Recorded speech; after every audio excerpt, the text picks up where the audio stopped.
One of the questions I got this week from a YouTube subscriber was really fascinating to me because honestly, I guess I hadn't noticed it. When I'm working with infidelity and couples, I usually don't go here. Much of this has been done in the early part of the relationship, and that would make sense why I'm not privy to it. I usually see the couple a couple months after the affair happened, sometimes as long as a year. And what I want to talk about and describe today happens relatively soon after the affair, even before the couple really decides if they want to have marriage therapy. So let me just tell you what the question was. The question was from a guy, and he said, why does your unfaithful spouse protect the person they had the affair with when you go after them? And I think that's really fascinating. Like, why would they do that? If they want to salvage the marriage and work on the marriage, they should be thinking of you, protecting you. And if you are working through your anger by going after the person they had the affair with, then it just makes sense. They would either stay quiet or just join you, but they don't. What they often do is they join, they'll stick up and defend the affair partner. This creates a lot more pain and suffering. So how does this usually manifest? Well, it usually manifests because when the person having the affair breaks it off, oftentimes the affair partner does not go away. They keep coming around. They keep causing problems. And the partner, the spouse, the faithful spouse, will usually at that point talk to them or say, what is wrong with you, Nola? What part don't you get of this? And they will later relay that to their partner. And they're surprised because their partner defends them, defends the affair person. And I think understanding it this way will help you understand why it's important for you as the faithful partner not to go after the person they had an affair with. Put your total blame and anger, if you will, onto the partner, your partner, who made the choice. Because let's face it, nobody makes you cheat. That was your partner making that choice. And they'll give a lot of reasons. The marriage wasn't good, you weren't having sex anymore, you were disinterested in them. But at the end of the day, those are all excuses. And while they may have made your spouse feel bad, he or she may have gone out to seek another person for comfort, the choice to cheat is still theirs.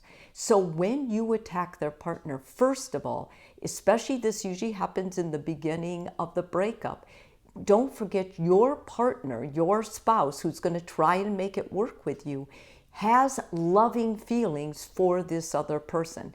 It hasn't come to fruition yet what actually happened, how this other person actually helped them destroy the marriage.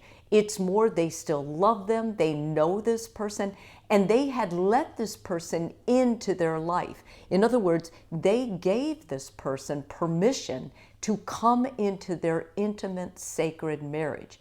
And so when you attack their choice with this affair partner, you're basically attacking them again. And many partners, when they're in this early stage, they are not ready to admit that. They're still in the stage of trying to rationalize it. So they get upset and they start lashing back out at you why you shouldn't attack this other person, that this other person is really good.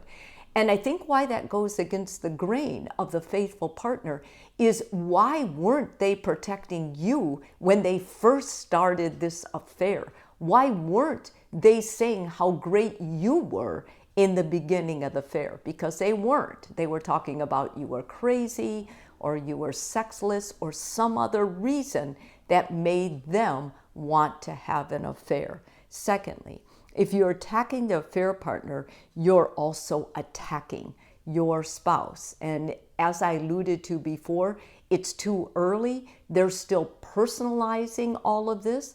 And so when you attack this person, you are re-attacking them.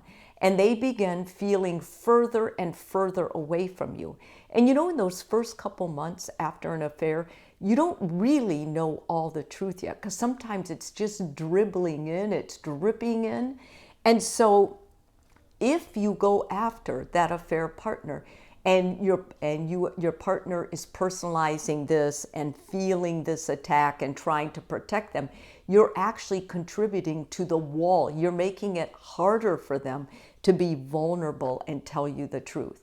I'm not saying you should like this other person. I'm not saying you shouldn't feel angry and just, want to go for it. But what I am saying is it's important to manage your anger in healthy ways.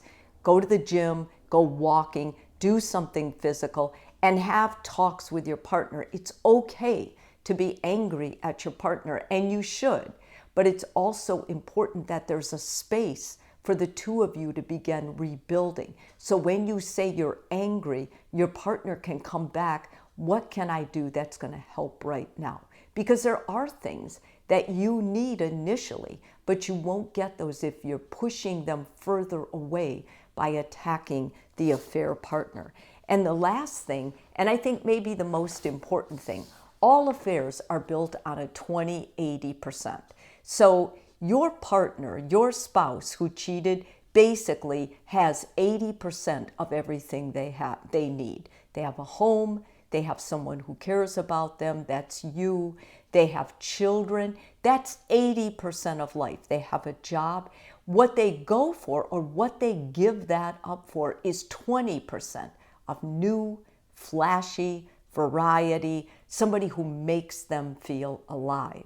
And the person they join with, the affair partner, knows this. They know this.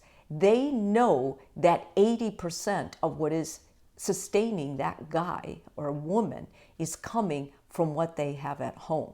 But they tip it because they know that they do more physically and emotionally so that they can seduce that partner.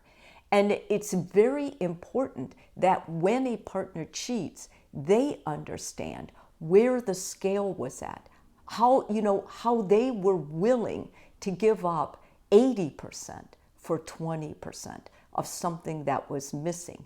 And when they finally get to that point where they're no longer rationalizing that, then it can actually improve and the marriage can rejoin together. If you're attacking the person who did 20%, you're actually making your 80% go down a little bit. It's making it look like you're resentful, like you're out of control, that you actually blame this other person because your partner would never have done it. So you're giving them more value than what they deserve. The truth is, anyone who chooses to cheat has a character flaw. They gave up 80% for 20%. And that's the bottom line. So I think as much as you can, as hurtful as infidelity is, and I think it's the worst choice you can make in any relationship or business or anything in life, is to lie about something, to betray someone. But at the same time, keep it between the two of you as you work it out. It's not going to help you get back together or love your affair spouse more by attacking the person they had the affair with. If this video is helpful for you, please subscribe. And if you're already a subscriber, thank you so much.